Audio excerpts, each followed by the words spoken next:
Taking a look at our very important California water grid. I'm ABC10 Chief Meteorologist Monica Woods, and when we look at the overview of all of this, we have our main groundwater basins, which are what's underneath the ground, as well as our main above ground storage and conveyance system. So we're going to take it piece by piece here, and we're going to start with the above ground storage system. So our conveyance key points.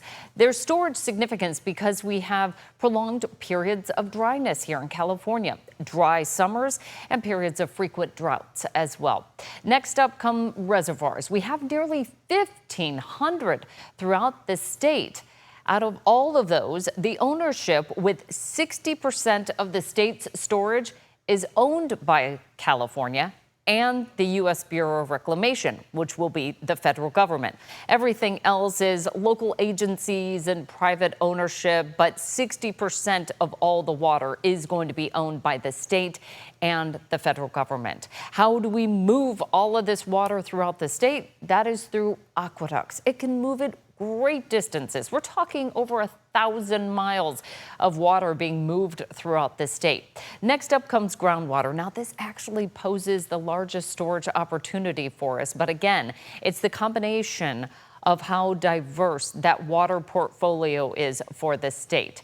Let's take a look at those California dams and our reservoirs, and you can see they're numerous, and they really vary in size. We have very, very small ones that are just going to have a little bit of water in them, but when you take a look at some of the bigger ones, again, owned by the federal, the state, and local agencies, you can see some of them are going to be over 3 million acre feet, as opposed to some of them that are going to be under 100,000 acre feet. So there's going to be a large variety in what we see in terms of storage capacity throughout the state. It has taken a long time to get here. The state didn't start off with these reservoirs. Some of them actually are naturally occurring, but others had to be built at a big cost, not only for the state, but also the federal government. And that's why the federal government owns some of the reservoirs and the water rights to them. So here's a look at just a line graph here. We've got the number of dams in orange and then the reservoir storage in green. And you can see how the capacity has grown since the mid-1800s. So let's take a look at when we actually started to see some of that storage come online.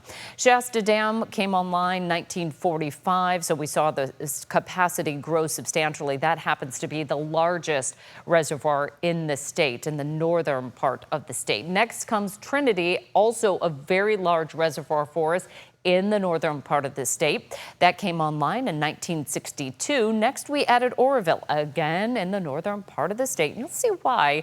Very strategically placed reservoirs. That was 1968. Next up, we head to the Central Valley. That is when we got Don Pedro in 1971, followed up by New Melones in 1979. Now, at that point, as far as our storage capacity, it kind of flattened out. It fluctuated a little bit from time to time into current day standards, but we've had some changes with our dams and reservoirs.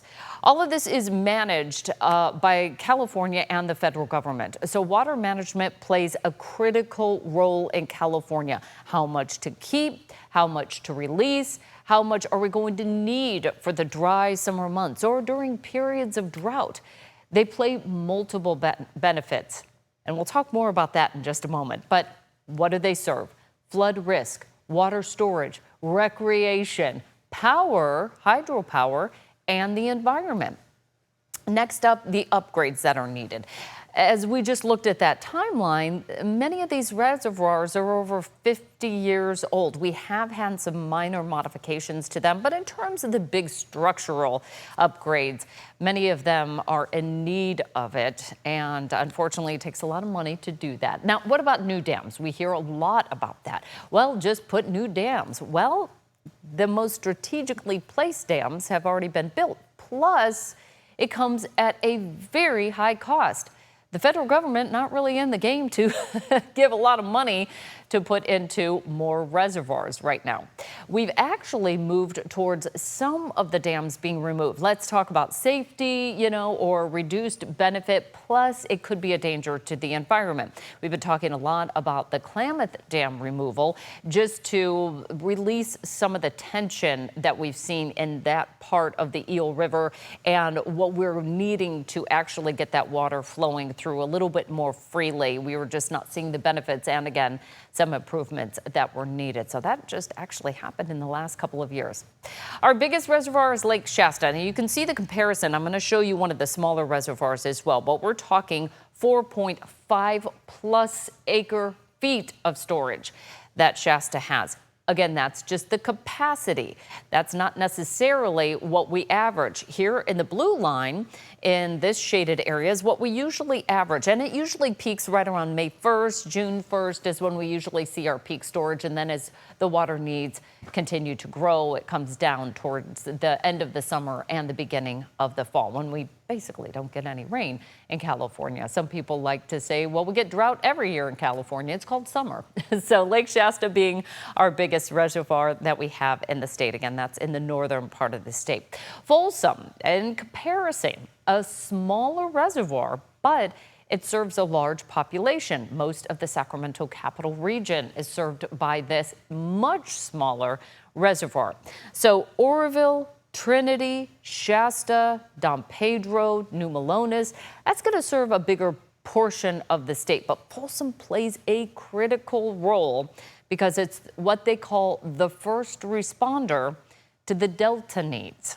You may be wondering what the Delta is, and we'll go over that because that has a key point. It's kind of the key intersection of bringing water from the north down to the south. So I wanted to just go back to this map now that we have a little bit more of a baseline here of what we have in terms of our water storage. In the northern part of the state, here it's going to be Shasta right here, and then we've got Oroville. So a state-owned reservoir right here, Lake Oroville, and then of course Shasta is way up here. So now how are we going to move that all the way to the southern part of the state where, again, we don't really have too many very large reservoirs.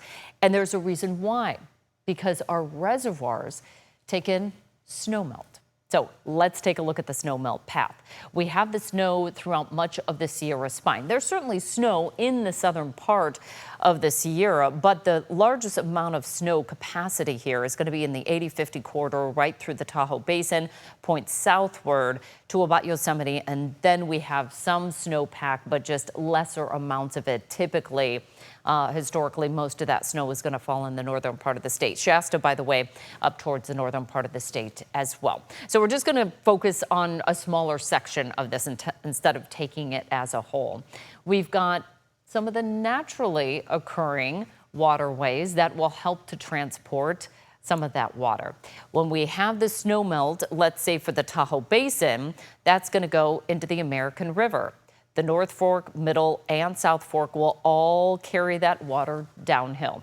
Gravity does a great job of transporting our water in California, except for the fact that we've damaged it somewhat by overusing some of the water. That happens to be where groundwater comes into play.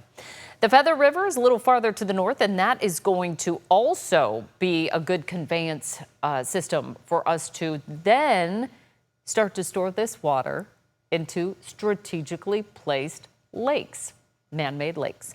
So we've got Folsom Lake and Lake Oroville. That's where we really expanded the capacity to hold some of that snowmelt. And it serves many purposes, again, because as we start to release some of that water when it's needed or for flood management, look at where all of that ends up. The Feather River feeds into the Sacramento River.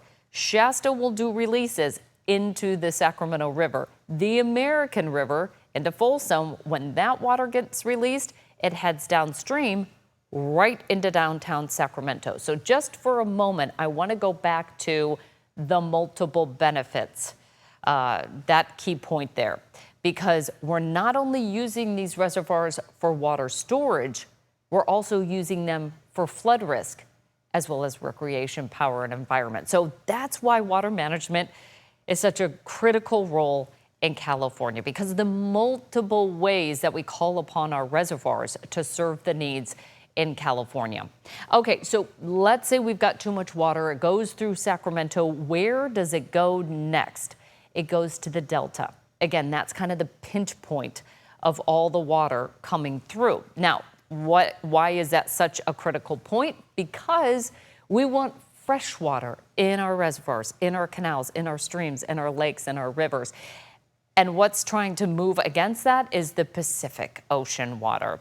So when water is trying to press inland, and the Pacific Ocean's pretty strong, it's going to press up against what would normally be a much different kind of pressure point here.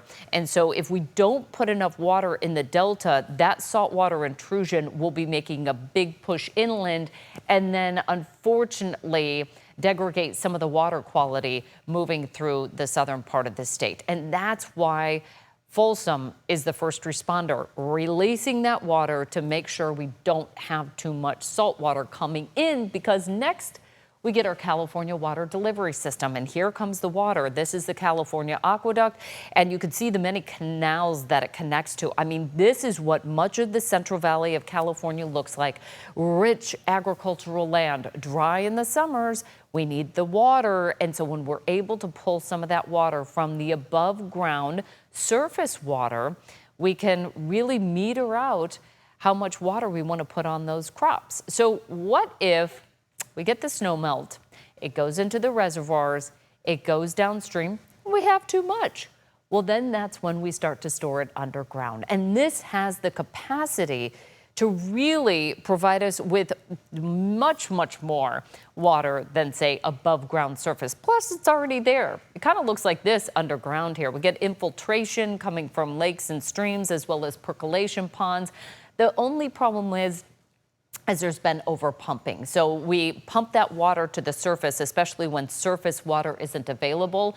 Many of the agricultural regions and even local providers, as well as individuals, will use those groundwater sources. When we over pump, it's like a sponge that gets dried out. And when it becomes rock hard, it's really hard to get that water back into the ground. So it's very important to protect a lot of what's underneath the ground. So our California water grid, just kind of recapping here how important and complex it is for California. We've got our main above ground storage and conveyance system. That's our reservoirs, our aqueduct, our canal, that aqueduct running all the way from parts of north central California straight down into Southern California, where we remain particularly parched, given that we don't have a lot of those rich mountains getting snowpack and being able to store that water. So a good deal of the largest storage systems are going to be in Northern California and kind of moving it through to Southern California. Next up are going to be our main groundwater basins. It covers all the way through the California Central Valley, even parts of Central and Southern California, where we have the capacity to store a lot of water. We're just now starting to really make headway in terms of storing our excess water in that groundwater. But it's a complex, almost like a spider web network on the California water grid.